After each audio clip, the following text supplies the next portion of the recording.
नमस्कार दोस्तों, आज हम बात करने जा रहे हैं। भारत ने जापान को पीछे छोड़ते हुए दुनिया की चौथी सबसे बड़ी अर्थव्यवस्था का दर्जा हासिल कर लिया है और सबसे बड़ी बात 2030 तक भारत दुनिया की तीसरी सबसे बड़ी अर्थव्यवस्था बन सकता है। ताज़ा आंकड़ों के अनुसार नॉमिनल जीडीपी के आधार पर अब वैश्विक रैंकिंग कुछ इस प्रकार है: United states, China, Germany, India, Japan.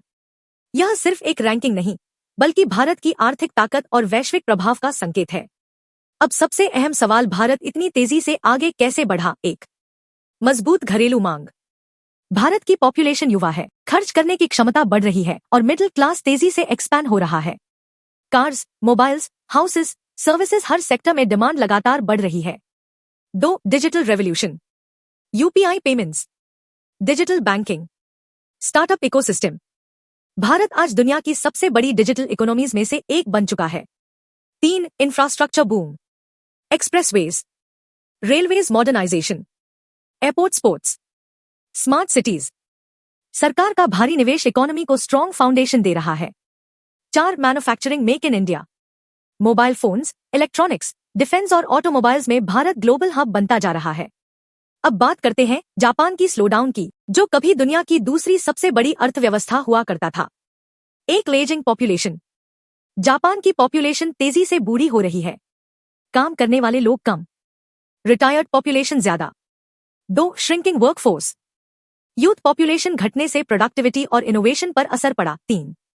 Low economic growth. पिछले कई वर्षों से जापान की जीडीपी ग्रोथ लगभग स्टैग्नेंट रही है। यही कारण है कि भारत जैसे फास्ट ग्रोइंग इकोनॉमी ने उसे पीछे छोड़ दिया। एक्सपर्ट्स का मानना है कि अगर मौजूदा ग्रोथ ट्रेंड जारी रहा तो भारत 2030 तक जर्मनी को भी पीछे छोड़ सकता है। Projection highlights: India's GDP growth rate 6-7%, Germany's growth 1-2%। इस गैप की वजह से भारत का तीसरा स्थान हासिल करना रियलिस्टिक और अचीवेबल माना जा रहा है। भारत की इकोनॉमिक राइज सिर्फ पैसों तक सीमित नहीं है, इसके स्ट्रैटेजिक इम्प्लीकेशंस भी बहुत बड़े हैं। 1. Geopolitical influence. भारत अब ग्लोबल डिसीजंस में ज्यादा मजबूत आवाज रखता है, चाहे G20 हो या ब्रिक्स। 2. Trade export power. दुनिया की बड़ी कंपनियां अब इंडिया को manufacturing hub, export base, alternative to China के रूप में देख रही है। 3. Foreign investment magnet. FDI inflows लगातार बढ़ रहे हैं। IT, सेमीकंडक्टर्स, रिन्यूएबल एनर्जी और डिफेंस सेक्टर्स में अब सवाल आता है, इसका फायदा आम आदमी को कैसे मिलेगा?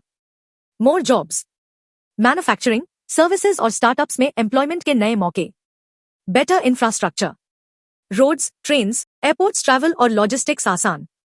Higher income potential. Economic growth का सीधा असर सैलरीज और लिविंग स्टैंडर्ड्स पर पड़ता है। Global recognition, Indian passport, Indian professionals और इंडियन कंपनीज को ज्यादा रिस्पेक्ट। लेकिन कुछ चैलेंजेस भी है: income inequality, education skill gap, urban congestion.